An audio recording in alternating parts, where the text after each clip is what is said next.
शब के 7:30 बजे यहाँ डॉक्टर उबैदुल्ला और मिसेस उबैदुल्ला के दौलत कदे पर जो रेनबो क्लोज पेनरिथ में वाक़ है एक महफिल शेर व अदब मुनक़िद हो रही है और ये दोनों इसके मेज़बान हैं। तो इसके बाद मैं मज़ीद कार्रवाई आपको इसकी दिखाऊंगा। हैदराबाद दक्कन के ये नामवर शायर जनाब तालिब ख़ौमीरी साहब इस महफिल में पहुँच चुके हैं और इस वक्त उबैदुल्ला साहब की तरफ से दी हुई पुरतकल्लुफ़ दावत से लुत्फ़अंदोज़ हो रहे हैं और इसके बाद हम उनसे ये तवक्का करेंगे कि वो कुछ अपना कलाम भी सुनाएं। तो मज़ीद तफसीलात उनके कलाम की मैं आपको दिखाऊंगा। जनाब तालिब ख़ौमीरी साहब का न सिर्फ हैदराबाद दक्कन के नामवर शोरा में शुमार होता है बल्कि हिंदुस्तान के नामवर शोरा में भी आला मुकाम रखते हैं और बैनुल अक़वामी शोहरत के हामिल हैं।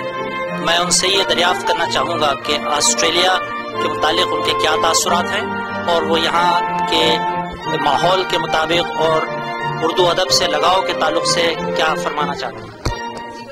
पहले तो मैं अहलिया ने ऑस्ट्रेलिया की खिदमत में अपनी दिल की गहराइयों से सलाम पेश करता हूँ।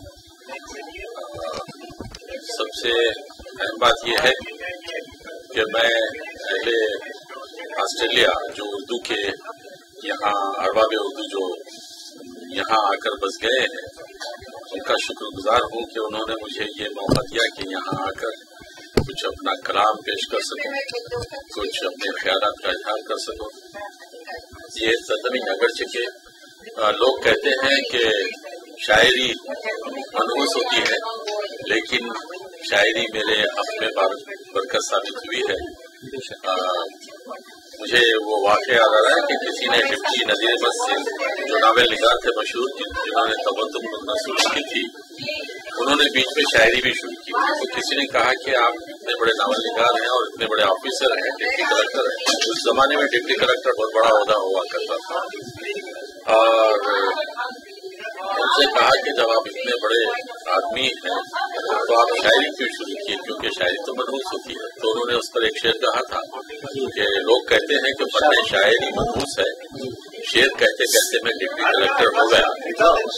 तो जब ये बात हजरत अकबर इलाहाबादी तक पहुंची या किसी और शायर तक जो बहुत बदला सही थे उन तक पहुंची तो उन्होंने शेर लिख के भेजा कि तेरे हिस्से में लिखी थी बादशाही हिंद की, शेर कहते कहते तो डिप्टी कलेक्टर रह गया। अब आपने ये भी मुझसे अब क्या है कि ऑस्ट्रेलिया कैसा लगा।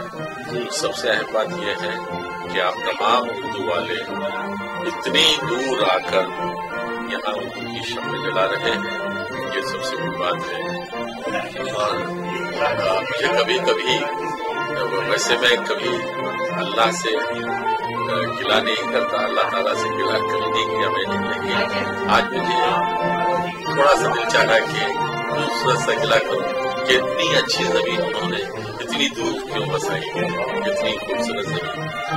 यहाँ फितरत के नज़ारे और जो है बस ऐसी ऐसी बातें देखने को मिली हैं और इतनी खूबसूरत जिंदगी, इतनी तरक्की याफ्ता होने के बावजूद खूबसूरत जिंदगी, आमतौर से तरक्की याफ्ता जिंदगियाँ मैंने देखी है दूसरे ममालिक में बहुत खास लाइफ होती है, तो सरगुजारी की फुर्सत नहीं होती, एक दूसरे के रिश्ते निभाने की फुर्सत नहीं होती। यहाँ रिश्ते भी निभाए जाते हैं, यहाँ अपना शौक भी पूरा किया जाता है और यहाँ अपने पेशे से हिसाब भी किया जाता है। ये तमाम चीजें देखते हुए ये मुल्क इतना अच्छा लगा कि मैं सोच रहा हूँ कि कभी अपने बच्चों से कहूँ कि यहाँ आकर बस जाए।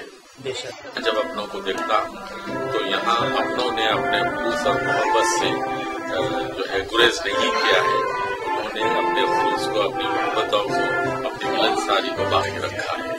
ये बहुत बड़ी बात है और सबसे अहम ये है कि उन्होंने अपने शौक को भी बरकरार रखा है, अपनी मादरी जुबान से अपनी मोहब्बत को बरकरार रखा है और अपने रिश्तों को, नातों को और अपनी उस सरजमीन को भी याद रखा है जहाँ वो पैदा हुए, जहाँ पले बढ़े, जहाँ उन्होंने तालीम हासिल की। और यहाँ आकर उन्होंने उन यादों की शम्में भी जला रखी है और उर्दू की शम्में भी जला रखी है।